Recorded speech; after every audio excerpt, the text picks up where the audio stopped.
जय श्री राम मित्रों आप सभी का मेरे YouTube चैनल संस्कृति विशुद्धा में हृदय अभिनंदन है। मित्रों, रामचरितमानस के 2 ही अध्याय बहुत सुंदर हैं, बालकांड और सुंदरकांड। सुंदरकांड निसंदेह ही बहुत सुंदर है, इसीलिए इसका नाम गोस्वामी जी ने सुंदरकांड रखा है। इसमें भक्ति और शक्ति दोनों की महिमा बताई गई है। श्री हनुमान जी की भक्ति और श्री रामचंद्र जी की शक्ति और वानरों की शक्ति का परिचय दिया गया है। अब बात करते हैं मित्रों कि सुंदरकांड का प्रयोग सुंदर शब्द का प्रयोग सुंदरकांड में कितनी बार हुआ है। तो सुंदरकांड का प्रयोग मित्रों सुंदरकांड में 8 बार किया गया है।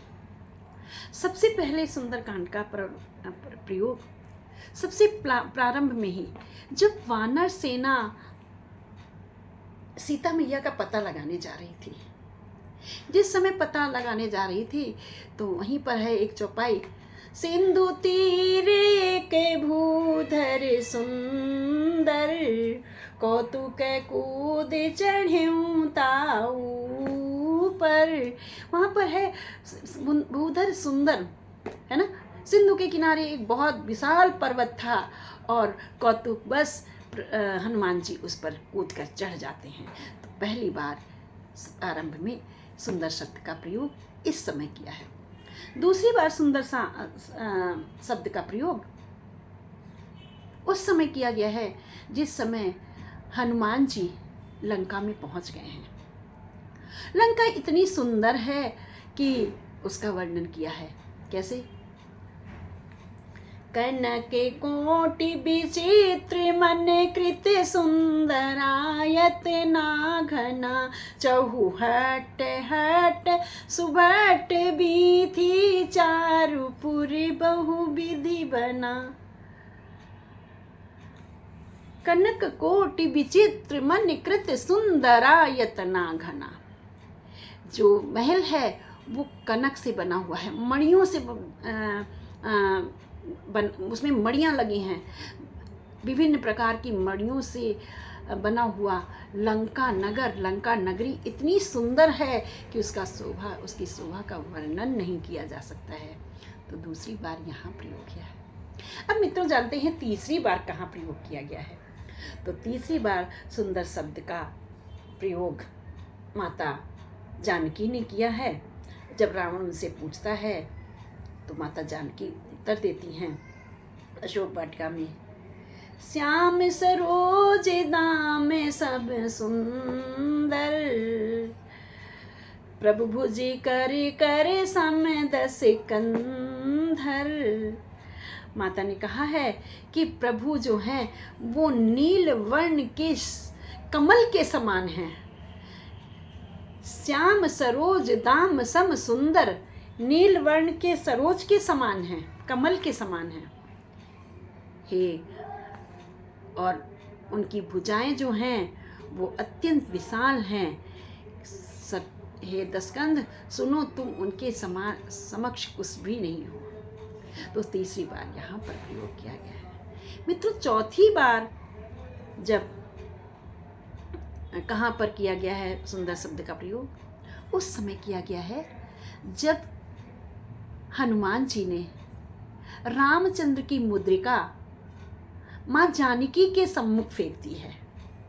वृक्ष पर बैठे हुए थे और वहाँ से माँ जानकी जहाँ बैठी हुई हैं अशोक वृक्ष में के नीचे वहाँ गिरा दी है।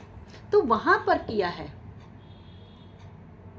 और माता ने मुद्रिका उठाकर देखी है उस समय। तब देखी मुद्रिका मनोहर राम नाम अंकित अति सुंदर। तब माता जानकी ने राम नाम लिखी हुई मुद्रिका देखी है जो बहुत सुंदर है, अति सुंदरता से राम नाम लिखा हुआ है उस पर। चौथी बार। पांचवी बार प्रयोग किया गया है जब हनुमान जी ने लंका को जला दिया है और लंका जला करके माता के पास आए हैं और माता से कहा है, क्षमा करें, जब माता जी को अपना परिचय दे दिया है तब उन्होंने कहा है, माँ मुझे भूख लगी है, सुंदर सुंदर फल लगे हैं, इन्हें देख करके मुझे भूख लगी है, तो क्या मैं ये, अगर आप आदेश दें तो मैं ये फल खा सकता हूँ क्या? तो माता ने तो उस समय बोला है, मातु मोहि सुनहु मातु मोहि अतिशय भूखा, लागी देख सुंदर फल रूखा। हे माँ, ये जो यहाँ पर वृक्षों में पेड़ लगे, फल लगे हुए हैं सुंदर सुंदर, इन फलों को देख करके, सुंदर फलों को देख करके मुझे अत्यंत भूख लग गई है। अगर आपका आदेश है तो मैं इनको पा लेता हूँ या इनको ग्रहण कर लेता हूँ, प्रसादी पा लेता हूँ। तो मित्रों, 5वीं बार यहाँ कहा है और 6ठी बार सुंदर शब्द का प्रयोग हुआ है जब हनुमान जी मैया जानकी का पता लगा करके पुनः वापस सुग्रीव अपने किष्किंधा पहुँच जाते हैं और प्रभु से रावण के यहाँ की सारी बात बताते हैं और उस समय वर्णन किया गया है। और शिव जी सुंदर कथा सुनाते हैं, सावधान मन करी पुनि शंकरी, लागे कहानी कथा अति सुंदर, है ना। क्योंकि ये कथा जो है ना, ये कथा शिव जी ने पार्वती को सुनाई है। जब उन्होंने वहाँ का सारा विवरण सुन लिया है हनुमान जी के माध्यम से, हनुमान जी ही तो हैं शिव जी, शिव जी के ही तो अवतार हैं, रुद्रावतारम शिव जी के। तो फिर वो सावधान होकर के माँ पार्वती को कथा सुनाने लगते हैं। तो ये कहा, सावधान मन कर पुनि शंकर, लागे कहन कथा अति सुंदर, कपि उठाई प्रभु हृदय लगावा, कर गही परम निकट बैठावा।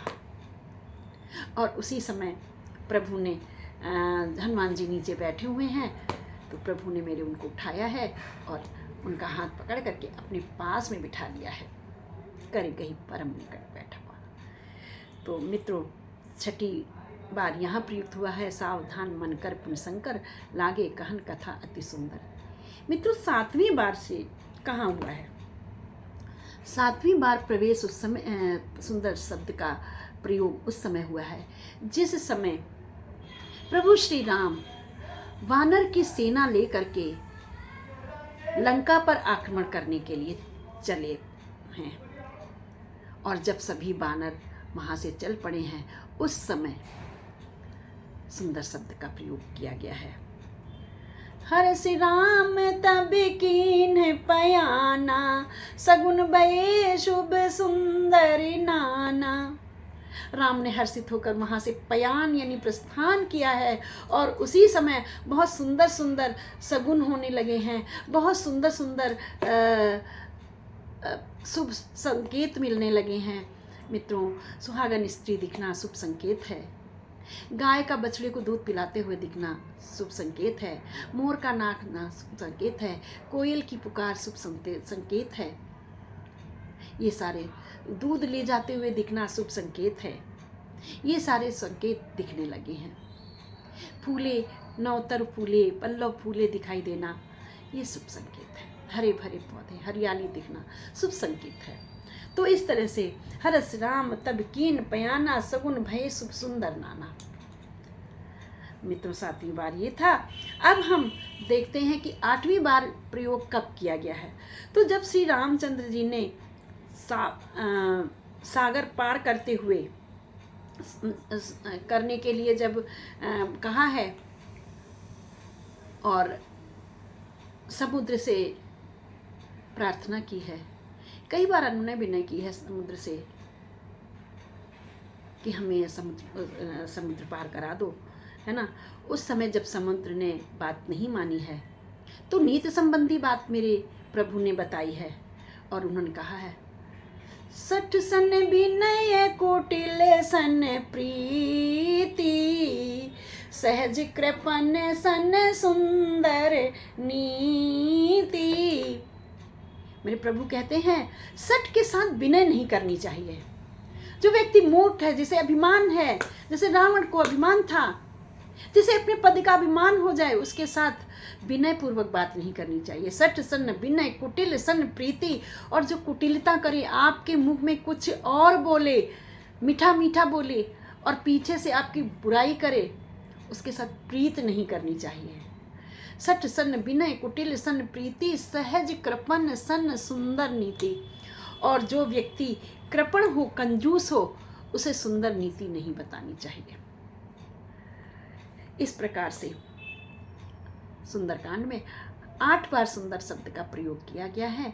मित्रों, सुंदरकांड पढ़ने से हमारी अनेकों प्रकार की बाधाएं दूर होती हैं। ये सुंदरकांड जो है हमारी बाधाओं को हरने वाला है। यहाँ तक कि भूत प्रेत तक की बाधाओं को सुंदरकांड हरता है।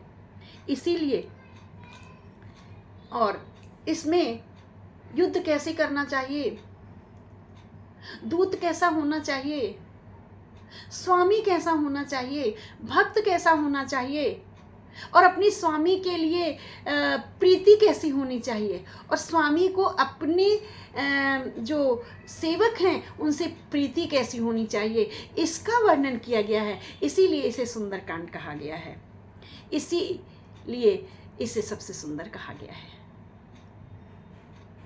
तो मित्रों, आप सभी कमेंट बॉक्स में लिखकर अवश्य बताएं कि आपको कैसा लगा ये जानकारी प्राप्त करके। इसी प्रकार की जानकारी प्राप्त करने के लिए मेरे साथ मेरे चैनल में जुड़े रहें और मेरे चैनल को लाइक एंड शेयर अवश्य करें। बोले राजा रामचंद्र की जय।